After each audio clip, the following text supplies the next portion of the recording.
In my life, I've only given one complete 6-course series of trainings in the Rosicrucian tradition, and this was back around 2002 and 2003. I'm happy to report that we did record these trainings at that time. Now, at that time, our cameras were not as advanced as they are today, and so the filming was not in high def. But nevertheless, the video quality is sufficient and the audio quality is quite good for these older recordings. So it's in this series that I wanted to truly go deep with people about understanding the Rosicrucian tradition for the hidden knowledge that it holds that's important for every spiritual seeker, regardless of your particular spiritual path or your particular spiritual tradition. The Rosicrucians are our guardians of very advanced information that you simply won't find anywhere else, and also to explain many aspects of the Rosicrucian initiation system that we can use for our own spiritual development in the modern path of independent initiation. In these 6 courses, I go through a tremendous amount of very deep initiatory information and practices. The first course is entitled Foundations of the Rosicrucian and Holy Grail Tradition. This is where I go through the 3 great trials of initiation that you need to expect on your spiritual path.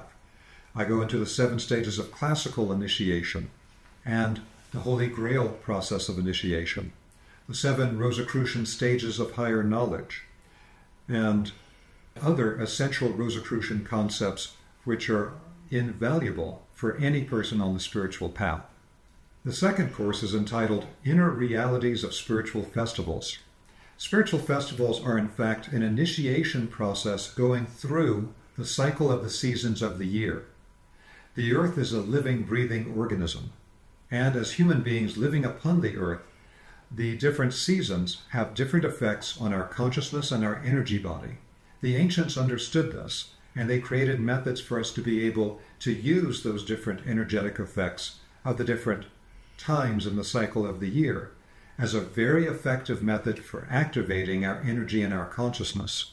So in this course, I describe exactly how this process works and many of the spiritual beings involved in this process that you will encounter on the path of spiritual initiation, and many hidden secrets that the Rosicrucians hold related to the unlocking of the power of the spiritual festivals as a workable path of spiritual initiation. The third course in this series is called The Sacred Geometry of the Rosicrucians. This is where I go into many of the classical Rosicrucian diagrams and describe the embedded knowledge held within the images. I also go into many of the principles of spiritual development and even the development of all life on earth based on sacred geometry, including the forms of the triangle, the square, and the pentagon, and how this comes together with the activity of higher spiritual beings working with the earth to develop human beings and all other life on this planet. I also have my deepest explanation I've ever given of the 1, 3, 7, 12 harmonic that is hidden and embedded in the Jewish Kabbalah in such classical texts as the Sefer Yetzirah, the Book of Formation, and how this is understood by the Rosicrucians to be the coding system for how higher spiritual powers are embedded in the human body and energy field through these numbers of anchor points in the human system.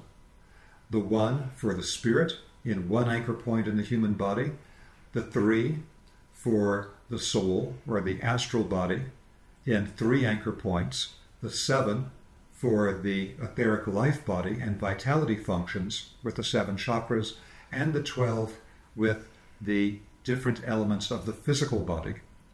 We describe this in great detail, very important, often overlooked initiation information today, including the exact anchor points for each of these spiritual powers.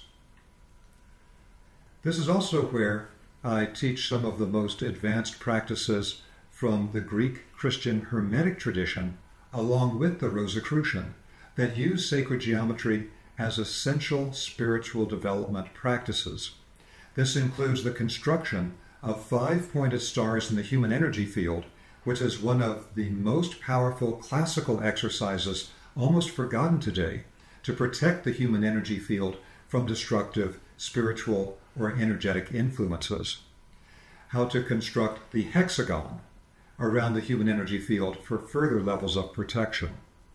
And how the pentagram and hexagram exercises in the human energy field come together in both the Greek tradition and the European Rosicrucian tradition as an essential part of the protection and activation of each initiate on the path.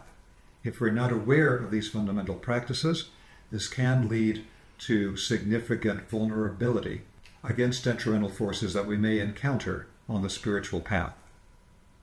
In the fourth course of the series, entitled Ancient and Modern Forms of Spiritual Initiation, I go into detail about the methods through which human beings attained initiation in ancient times and how it's changed to match our state of consciousness and energy here in modern times. A lot of this information is very hard to find today to understand the context of how we need to have different systems of spiritual initiation today than we had in previous times. This also includes essential information about the alchemical stages every human being goes through as we pass from the spiritual world into physical incarnation, and then we go through again in opposite order at the time we pass through the gate of death and go back to the spiritual world. This is absolutely essential knowledge that today is very rarely understood. For example, today in modern metaphysics, many people talk about the Merkaba and about the use of the star tetrahedron, a type of three-dimensional six-pointed star, for advanced soul travel.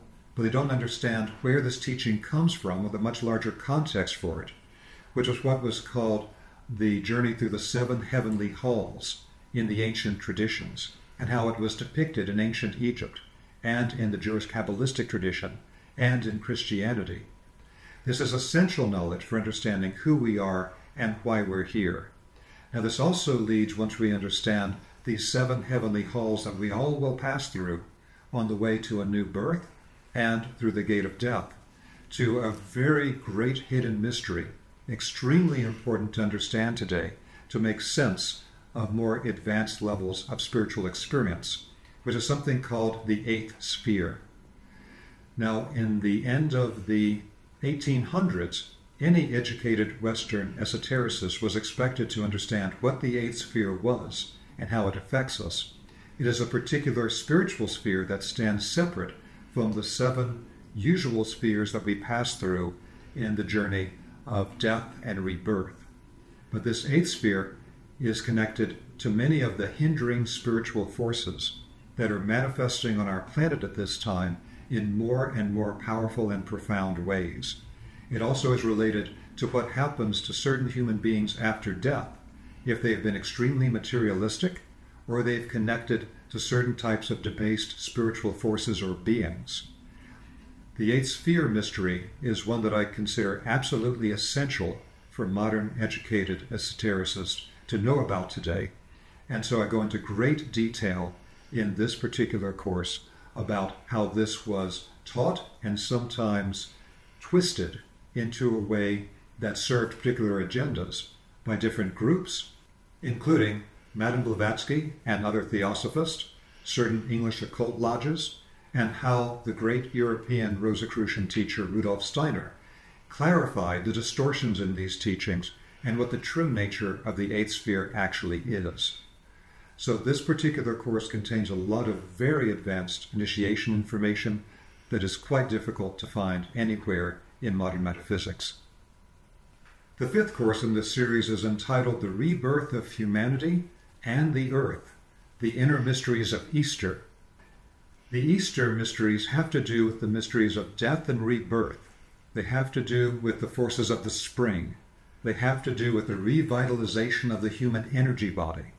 They have to do with the process of our own personal resurrection from the ashes of our suffering and struggles on the physical plane to emerge as our fully vibrant, fully empowered spiritual self here on the physical plane, and then through the gate of death to act as a fully empowered spiritual being.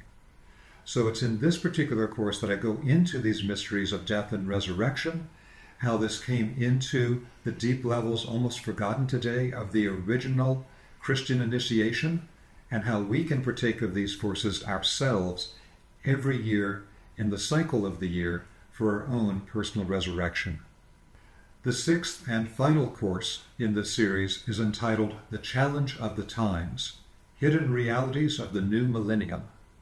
This course goes into detail about the time cycles that are known to the Rosicrucians. I collected this information over many, many years from many, many sources. I go into a wide variety of different time cycles that affect not only the history of the Earth, but every human being in our own life cycle and in the times that we incarnate into. And from that greater perspective of understanding multiple time cycles and their sacred geometric intersection, we can begin to understand the importance of this current time, this new millennium that we're all living in. And we need to take advantage of the opportunities of this very important turning point in time. I often avoid any discussion of political or economic issues in my courses, but I did at one time in my work to get my doctorate in international studies do an entire body of work on how to create transformative political change. And this is not linked to any one political party or any particular political agenda, but how, in an ethical and progressive way, we can create the world around us that reflects our highest spiritual values through transformative political activity. So again, this is not a political screed asking you to take on any particular cause, but showing the destructive ways that many people today undergo political change in a way that makes enemies, that polarizes, that tears us apart from each other, versus the methods that currently exist that we could take to help unite with one another and create an outcome for the earth that stops the bloody cycle of destruction that we've been on for so long.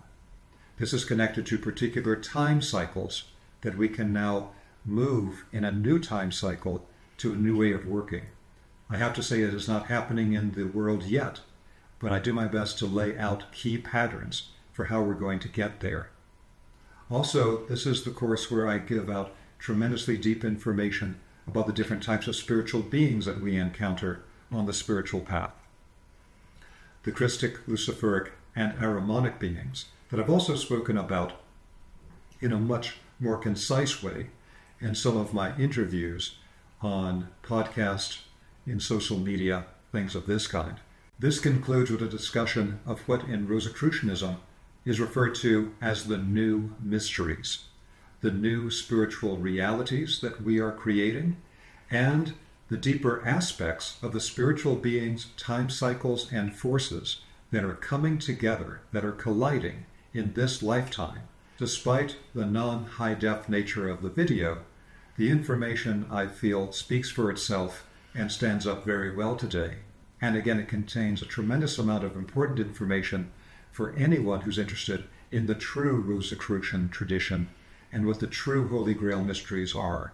Very often today, I find discussions of what the Holy Grail is and what the Holy Grail tradition is to be highly corrupted and highly distorted. The same is true for understanding the nature of the Rosicrucian tradition. I hope if this interests you, you'll take advantage of the information and practices collected in this series.